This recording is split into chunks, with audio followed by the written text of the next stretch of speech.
Hey everyone! Welcome back to my channel. Isn't this the most amazing thing in the world? I'm here today to share with you some of my Envision Festival 2020 experience.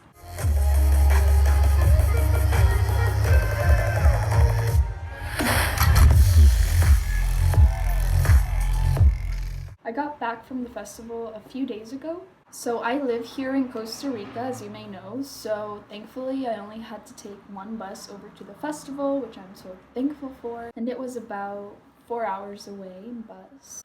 You know, when you get to Envision, you always end up creating this crew of beautiful people. But I did go with two of my beautiful friends, we are going to call Tom and Jerry.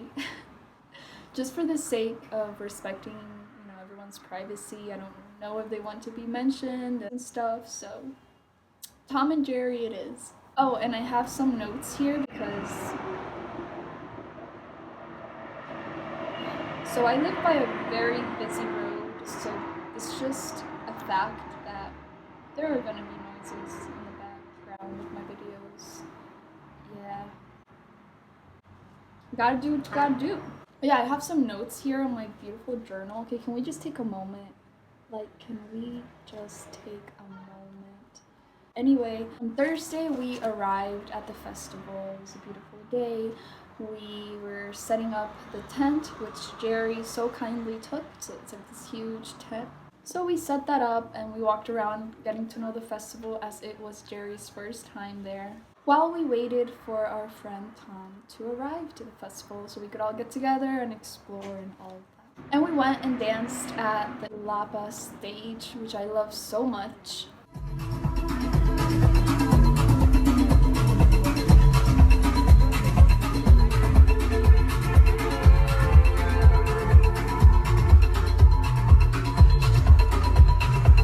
And then our friend Tom arrived. So we walked over to the tent to leave his stuff along with our stuff.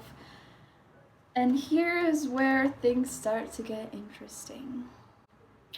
Since we got to the festival, Jerry and I had the idea that we were in the plan to put everything away in the bag check, which is, where you pay so that the festival takes care of your bags. And that was the plan. We never ended up doing this. I don't know why. I guess, well, yeah, I do know. We were just really trusting. Tom and I had assisted to the festival the last 2 years, and we left our stuff in the tent and nothing happened. But not this year. Anyway, to continue with the story, we leave our stuff there. Since it was Jerry's first time at the festival, he just was more cautious. He was just more intelligent in this moment, and through the whole festival, he kept his camera in his bag that he carried with him. But Tom and I left our cameras in the tent.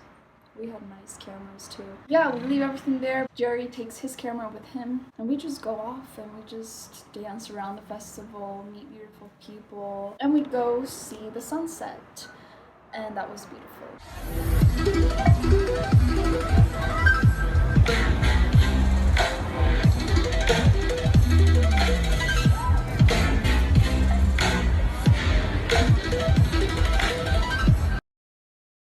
After that, we come back to the tent, and Tom lets us know that his camera is missing. He checked with the lost and found, he looked everywhere in the tent. So we came to the conclusion that it was stolen. Now, I was in such denial that someone got in our tent that I didn't even check my bag for my camera.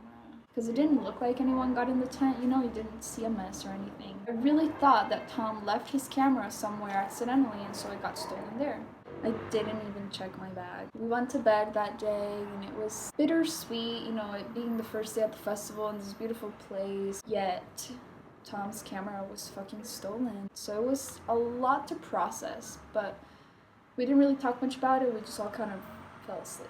I wake up the next day on Friday before the guys and decided to go to this meditation workshop. So I do at 7 in the morning.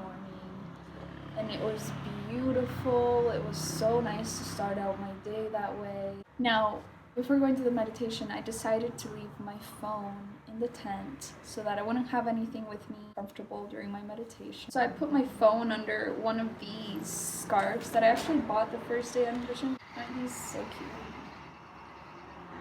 This is one of them, and this is the other one. Oh, and I also got this. So I didn't want to take this with me to the meditation, so I left this there and then my phone under the scarf, and I just went to my meditation. La da da da da. The boys are no longer there, so I'm just, looking for my phone, and it's fucking missing. I had to accept for like a minute there that my phone was stolen. My phone was fucking stolen from the tent. And as soon as I was processing that, I thought, oh fuck, shit. If someone got in the tent, stole my phone, they could have stolen my camera too. So I look finally through my bag, and of course my camera was missing. So my camera was stolen. Now the guys come back, and I'm just like, guys, my shit is stolen. And they're like, chill, halfway. Well, you can relax about your phone as we have it. Thank God, Jerry with his bag, he put away my phone there because they saw that it was too out there. But my camera was stolen, so it had to have been stolen at the time that Tom's camera was stolen, also the day before. I just didn't check at the time. So I looked through my bag some more, and so did Tom, and we found that our cash was also stolen, of course. It was about $50 each, and my weed was stolen. It was about 4 to 5 grams of some beautiful Agent Orange that I brought. That was the only substance I planned on taking. I only had about less than a gram of that weed in this thing, so I got to keep that the rest of the festival. Yeah, that was the moment that I really had to process a lot that morning. Thankful that my phone was safe. That phone has been through a lot, by the way. This phone that I'm, how we would say here, humildemente filming on, now that is all I have to film. Better work, iPhone 6S front camera. 2 years ago at my first Envision, I was with my friend Brooke. It was the last day we were going home. We had to go to the town next over, which is about 10 minutes away in a car, to do something before we actually got on a bus and left home. So we got a cab there, and I didn't realize that I left a little bag that I had in that cab, which had my phone, my money. And so when we got off of it, like a minute later, I realized that I didn't have it, and I started panicking. I had to pay another cab to go back and follow that cab to the festival. Hello, it's editing me. I literally cannot tell stories, right? So just to clarify, it was more like go and try to find the cab that we were on. So stressful because by this point they had already the guy had already drove in for a few minutes, so we couldn't really see. We're not really following them, but we knew they were going back to Envision, so there was hope. There was a high chance I wouldn't be able to find that dude because there's like so many cabs there. I thankfully was able to get my phone, and then I had to get another cab back to that town. So I ended up spending like my last $40 just in that, but my phone was saved. I love how this literally turned into all the times that I've almost but not somehow magically lost my phone. But there's more. Wait, there's more. Then another time I left my phone in an Uber.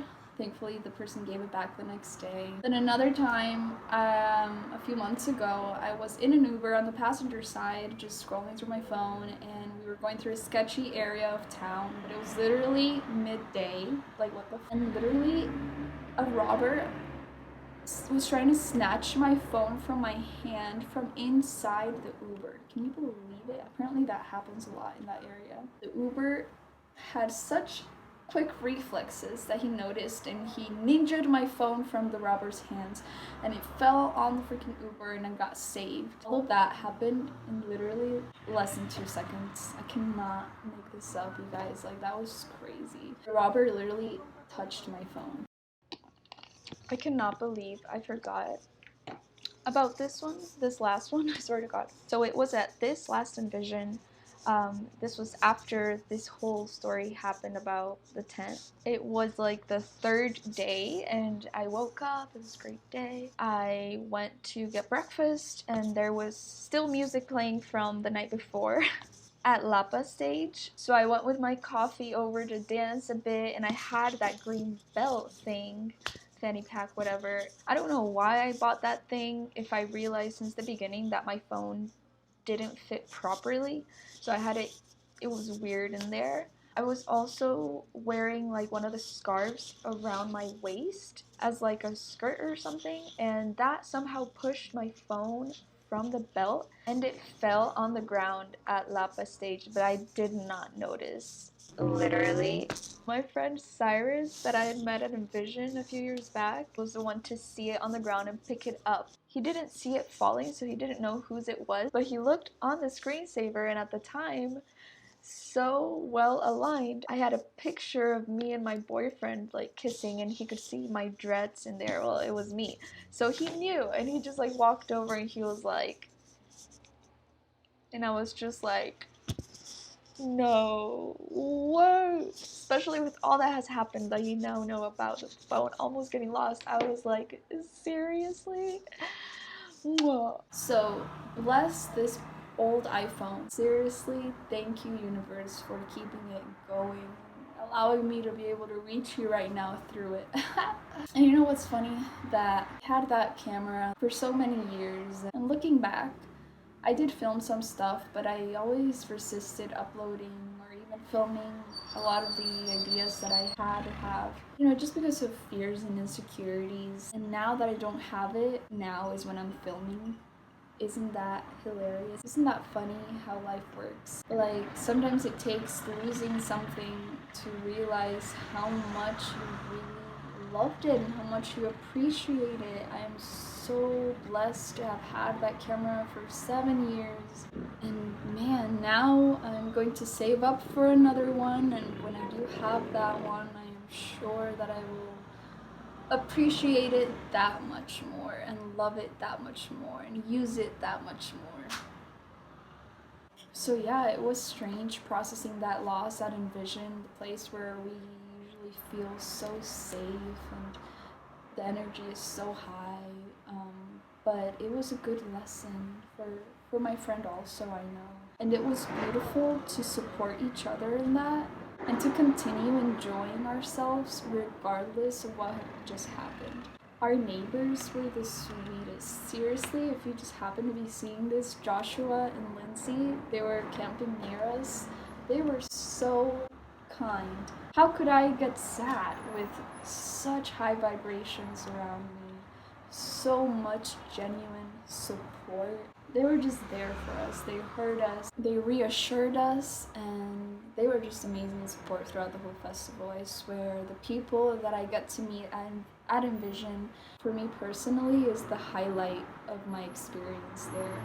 It absolutely is. But anyway, so that was that. That was on Friday. Let's see if we have anything else on here for Friday. In the other clips, I just go on and on about what I did the rest of the days for like 20 minutes. So I thought to keep this video not incredibly long, I will just show you instead some of the few clips that I managed to get with my phone of the festival, which even though that shitty stuff happened, it was still my favorite year at Envision. It was still wonderful, amazing. The energy was just different within me, so I was able to enjoy everything around me so much more and dive deeper. It was such a profound experience. Yeah, I'm so thankful that I got to go and learn so much and meet so many wonderful, genuine, loving,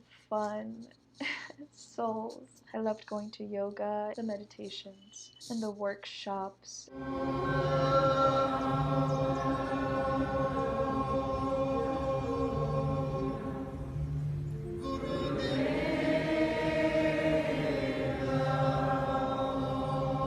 And the music, Knuckle Bear, I cried. It was amazing. Everything else too. Let's see what else I wanted to share with you quickly. I love how I still ended up talking some. What the fuck? One of the nights, I was gonna take a nap and then wake up at like 1 in the morning to see Rufus du Sol, and then at 2:30 Tipper, and I just fell asleep the whole night. It was hilarious when I woke up. I wanted to see them so bad, but everything else was so amazing. Closey, Dirt Wire was amazing. Everything at Lapa Stage is always amazing, and yeah.